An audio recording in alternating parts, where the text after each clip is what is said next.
Dim the lights, settle in, and prepare yourself for stories that will haunt your dreams and send shivers down your spine. Here at Tombstone Tales, we delve into the darkest corners of the internet, unearthing chilling stories of the supernatural, the unexplained, and the downright terrifying. From shadowy figures lurking in the night to sinister secrets buried deep in forgotten history, each episode is crafted to immerse you in a world of fear and fascination. Hit that subscribe button, join our community of thrill seekers, and embark on a journey where every whisper could be a warning and every shadow a threat. Are you ready to face your fears? Then let the story time begin. Justin's life was a series of misfortunes, each more soul-crushing than the last. He had once been a man full of hope, dreams, and ambitions, but those had long since been stripped away by the relentless grind of bad luck. His last desperate hope rested on a $5 bet at the horse races, a gamble that he prayed would turn his fortunes around. But as the final race concluded, his horse came in dead last, dashing any lingering hopes he had left. Dejected and broke, Justin trudged back to his beat-up old car, hoping to escape his mounting troubles, if only for a brief moment. However, the universe had other plans. As he turned the ignition, the car sputtered and died, refusing to start. Panic set in as he realized he had no money for a tow, a cab, or even a bus ticket. With no other options, he started the long walk home. The sky, as if mocking his despair, opened up and began to pour rain in heavy sheets. The water quickly soaked through his thin jacket, chilling him to the bone. As he walked, the streets became rivers of mud and water, each step more laborious than the last. In a bid to find some shelter, he took a detour through the nearby forest, a place he had never ventured before. The forest was dark and foreboding, the tall trees casting long shadows that seemed to dance menacingly in the rain. Justin trudged through the undergrowth, his shoes squelching in the mud with every step. Just when he thought things couldn't get any worse, he stumbled upon a small, quaint house nestled among the trees. It looked like something out of a fairy tale, an odd sight in the otherwise bleak landscape. With no other options, Justin approached the house and knocked on the door, hoping for a brief respite from the storm. To his surprise, the door opened almost immediately, revealing an old woman with kind eyes and a warm smile. Her presence exuded a strange sense of comfort, and she invited him inside without hesitation. The interior of the house was cozy and inviting, a stark contrast to the harsh weather outside. The smell of baked goods and herbs filled the air, and a fire crackled warmly in the hearth. Justin, shivering and drenched, gratefully accepted the old woman's hospitality.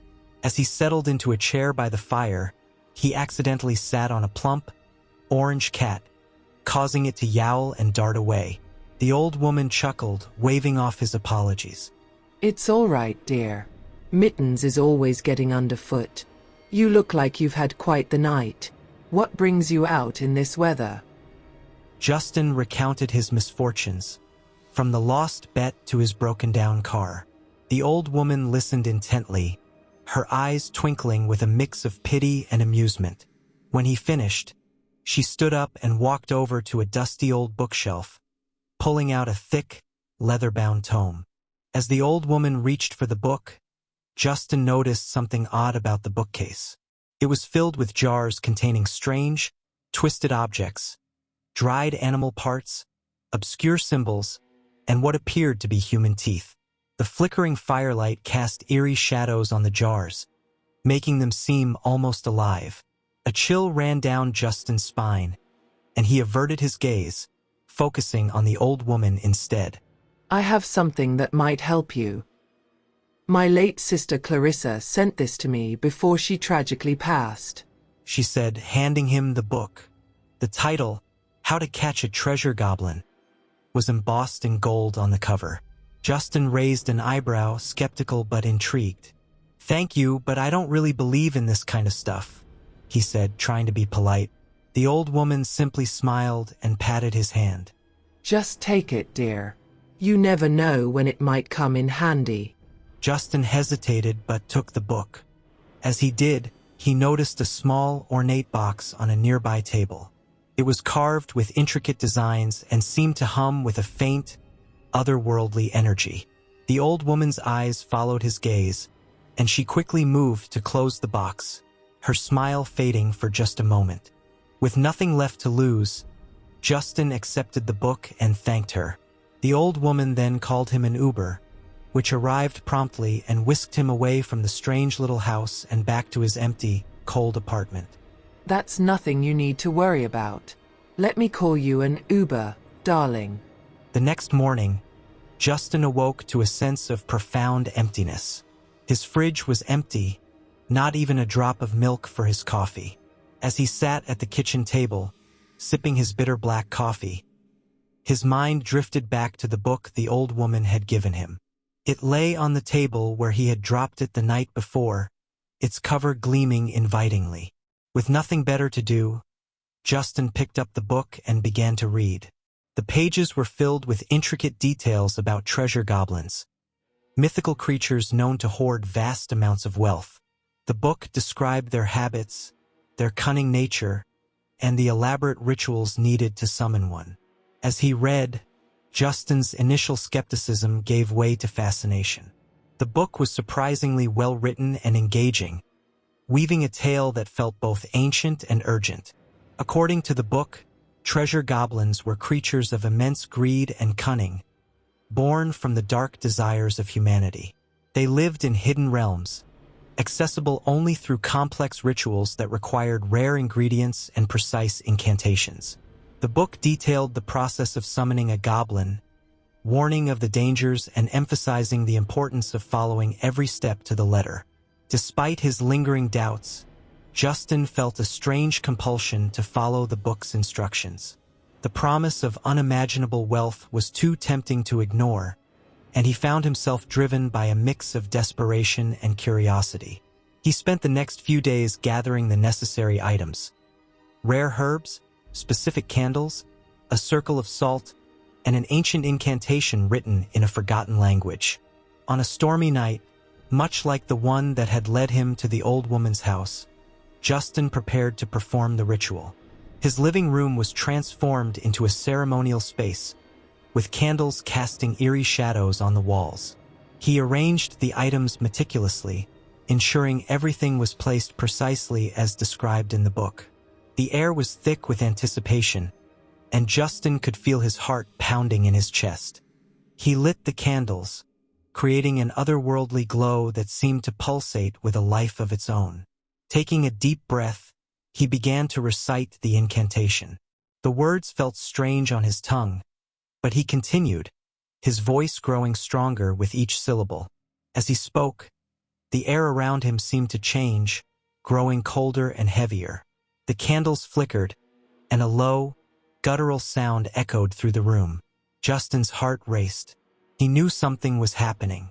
The room seemed to pulse with an unseen energy, and a sense of foreboding crept over him. But he pressed on, driven by the promise of wealth and the hope of a better life. Suddenly, a blinding light filled the room, and when it faded, a small, grotesque creature stood before him. The treasure goblin was exactly as described in the book, short and stout, with greenish skin, sharp claws, and beady eyes that gleamed with malevolent intelligence. It carried a large sack over its shoulder, presumably filled with treasure. For a moment, Justin was paralyzed with awe and fear. The goblin regarded him with a sly grin, its eyes narrowing as it assessed him. Justin could hardly believe his eyes. He had actually summoned a treasure goblin.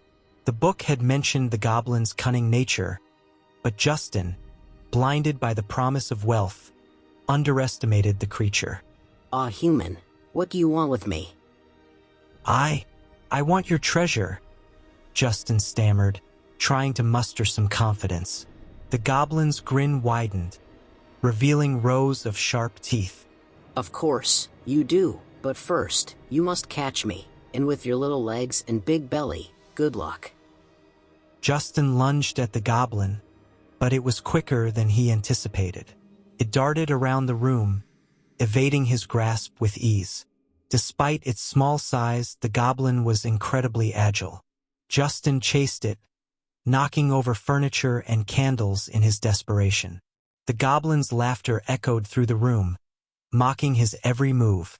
Realizing he needed to outsmart the goblin, Justin recalled a passage from the book about the goblin's weakness for certain herbs. He grabbed a handful of the herbs he had used for the ritual and threw them at the creature. The goblin recoiled, hissing in anger and pain. Seizing the opportunity, Justin lunged again, this time managing to grab hold of the goblin's sack. For a moment, it seemed like he might actually succeed. But the goblin, enraged, turned on him with surprising ferocity. It lashed out with its claws, slashing Justin's arms and chest. Justin cried out in pain but refused to let go. The goblin's eyes blazed with fury, and it let out a guttural roar. With a burst of strength, it knocked Justin to the ground, pinning him down. You foolish, pathetic human. Did you really think you could best me? This treasure's mine, all mine. Got it? The goblin snarled. Justin struggled, but the goblin was too strong. It opened its mouth, revealing rows of sharp teeth, and with a final, triumphant snarl, it lunged at Justin's throat. Justin's scream was cut short as the goblin sank its teeth into his flesh, tearing through muscle and bone. In his final moments, Justin's mind raced through a chaotic jumble of thoughts and memories. He remembered the old woman's kind eyes, her warm smile, and the strange sense of comfort she had exuded. He thought of the book, with its tantalizing promise of wealth and the detailed warnings he had ignored. The realization hit him with brutal clarity. He had been a fool. The goblin's teeth tore through his flesh with a sickening crunch, and Justin's vision blurred as the pain overwhelmed him.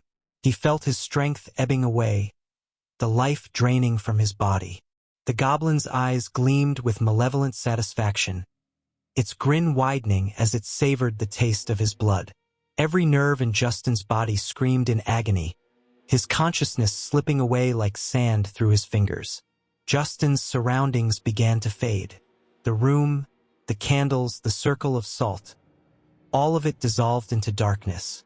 The goblin's laughter echoed in his mind, a haunting reminder of his folly. He tried to fight back, but his limbs felt like lead, heavy and unresponsive. His thoughts grew sluggish, drowning in a sea of despair. As Justin's life ebbed away, the goblin's features seemed to warp and twist. Its grotesque face loomed larger, filling his vision with a nightmarish visage. The creature's eyes burned with an unholy light, a beacon of malevolence that pierced the very core of Justin's soul. In his final moments, he understood the true nature of the goblin, not just a creature of greed, but a manifestation of his own darkest desires, given form and purpose by his own desperation. The next morning, Justin's apartment was eerily quiet. The candles had burned out, and the circle of salt lay undisturbed. There was no sign of the struggle that had taken place, save for a few drops of blood on the floor. The book, How to Catch a Treasure Goblin, lay open on the table, its pages stained with Justin's blood. The old lady in the forest, it seemed, had given Justin exactly what he asked for, a chance at wealth. But in his desperation, he had overlooked the dangers. The treasure goblin, with its sack of riches, had vanished, leaving only death and mystery in its wake. The apartment remained silent, a tomb for the foolish man who had dared to summon a creature beyond his control. The book's pages fluttered slightly in a breeze that seemed to come from nowhere, the words glowing faintly as if whispering secrets to those who dared to listen. The moral of Justin's story was clear. Some treasures are best left undisturbed, and the pursuit of wealth can lead to one's downfall. The old lady's warm smile had masked a deeper truth, one that Justin had learned too late. As the rain continued to fall outside, the forest seemed to whisper a warning to all who would listen. Beware the lure of easy riches, for they often come at the highest price. In the heart of the forest, the old woman stood at her window, watching the rain with a knowing smile. She had seen many like Justin, lured by the promise of easy wealth, only to meet their doom. She sighed, a mix of pity and resignation, as she turned away. There would always be another Justin, another desperate soul willing to gamble everything for a chance at fortune. And the goblin would always be waiting, hungry and eager, ready to claim its next victim. For those who sought the treasure goblin, the ending was always the same. A tale of desperation, horror, and an insatiable greed that led to their ultimate destruction. And so, the cycle continued, an eternal dance between the hunter and the hunted, the dreamer and the nightmare, the man and the monster.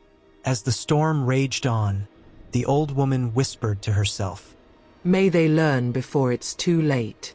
but deep down she knew that some never would.